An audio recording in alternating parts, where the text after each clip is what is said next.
ulun lalu pada malam usri bi yang diisrakan lung dengan ulun lalu dengan sebuah kaum yang memotong takar rasa, yang memotong ianya kaumnya akan lidah-lidah mereka dengan gunting daripada api neraka. Maka aku bertanya, man antum? Bertanya bawahnya, siapa kamu ya?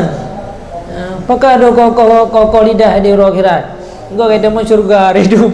Ngan kata kabeh mau syur. Oh kunna na'mur. Kamu perintahkan dengan kebaikan dan hana kamu buat. Kamu larang daripada keburukan. Tiap malam kamu dakwah, tenak orang hendak sembahyang, wa nati kamu nak sembahyang ti. Fayaka.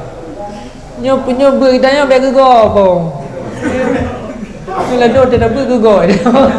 Nyokur lai do hadaru tanya. Ini ada beg go. Jadi baca siro magro.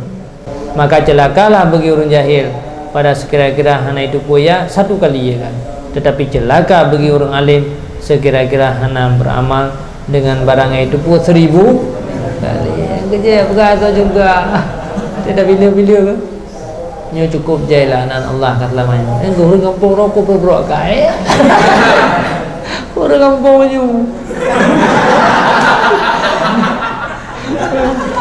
Maya cek kalau yang memang betul mata pohnya nanti tak pidung nanti tak